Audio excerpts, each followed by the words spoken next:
తాకట్లో ఉన్న మీ బంగారాన్ని విడిపించి ఆ రోజు ఆన్లైన్ రేటుకి కొంటాం. Sharma gold company. పాకిస్తాన్లో ఓ భారతీయుడు గర్వంగా నిలబడ్డాడు. పాక్ నడిబొడ్డున తొడగొట్టి మీసం తిప్పి పెత్తనం చలాయిస్తున్నాడు. సింహ బోనులోకి వెళ్లి నిద్రలేపి మరీ వేటాడిన వేటగాడిలా పాక్ గడ్డపై సత్తా చాటాడు. పాకిస్తాన్లోని 22,000 చదరపు కిలోమీటర్ల సామ్రాజ్యానికి మకుటం లేని మహారాజు అతను.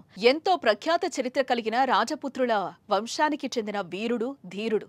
పాకిస్తాన్లో ఏకైక హిందూ సింహంగా కొనియాడుతున్న ఆ వ్యక్తి మరెవరో కాదు, రాణా హమీర్ సింగ్.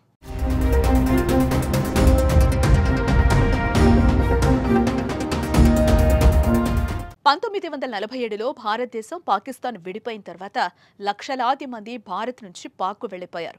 పాక్ నుంచి కూడా లక్షలాది మంది భారత్కు వచ్చారు. అయితే కొంతమంది మాత్రం తమ ఇళ్లను ఊరిని వదిలి వెళ్లటానికి ఇష్టపడలేదు.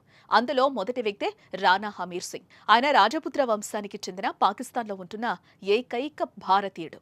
ఆయన చరిత్ర అనన్య సామాన్యం. ఇలా ఎందుకనాల్సి వచ్చిందంటే, భారతదేశంలో ముస్లింలు మైనారిటీలైతే పాకిస్తాన్లో భారతీయులు మైనారిటీలుగా ఉంటారు. అక్కడ పెద్ద సంఖ్యలో ముస్లింలుండగా మన హిందువులు తక్కువ జనాభా కలుగుంటారు. దీంతో అక్కడ భారతీయులపై చాలా చోట్ల దాడులు జరుగుతూ ఉంటాయి. ముఖ్యంగా మతోన్మాదులు హిందూ దేవాలయాలు, ఇండ్లను టార్గెట్గా చేసుకుని దాడులకు తెగబడుతూ ఉంటారు. అలాంటి సమయంలో అక్కడున్న హిందువులకు నేనున్నానంటూ ధైర్యం చెప్పి వారికి అండగా అడ్డుగా నిలబడిన వ్యక్తి ఎవరైనా ఉన్నారా అంటే అది రాణా సింగ్ మాత్రమే.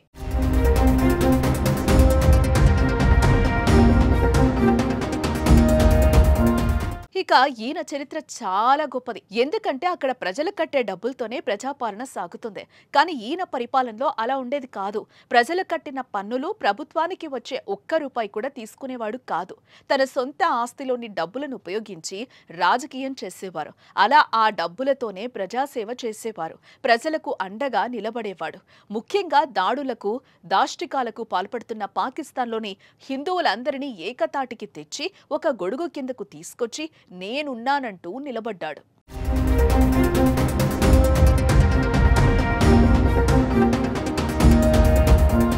అయితే ముస్లిం గడ్డపై, అది ఓ తెలుగు వ్యక్తి ఇంత ధైర్యంగా నిలబడ్డారంటే అతనిపై ఎవరు దాడి చేయలేదా, కుట్రలు చేయలేదా అనే సందేహం కూడా వస్తుంది. అయితే చాలా మంది అతన్ని కదిపే ప్రయత్నం చేశారు, దాడులు చేసే కుట్రలు చేశారు. కానీ అతని ధైర్యం ముందు అవేవీ నిలవలేదు. అప్పటి పాక్ ప్రధాని భుట్టో నుంచి ఇప్పటి వరకు ఆయన అలానే నిలబడ్డాడు. నేను నిజమైన హిందూ సింహాన్ని అంటూ నిరూపించుకుంటూ వస్తున్నారు. ఇకపోతే అప్పటి పాక్ ప్రధాని భుట్టో ఇతనికి చాలా మద్దతు తెలిపేవారు. అయితే దాన్ని ముస్లింలోని కొంతమంది వ్యతిరేకించినా దాన్ని భుట్టో పట్టించుకోలేదు.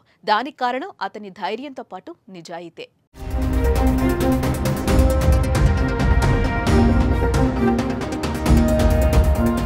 ప్రస్తుతం పాకిస్తాన్లోని ఏకైక హిందూ పాలకుడు రాణా హమీర్ సింగ్. ఇప్పటికీ ముస్లిం దేశంలో పాకిస్తాన్లో రాయల్ జీవితాన్ని గడుపుతున్నారు.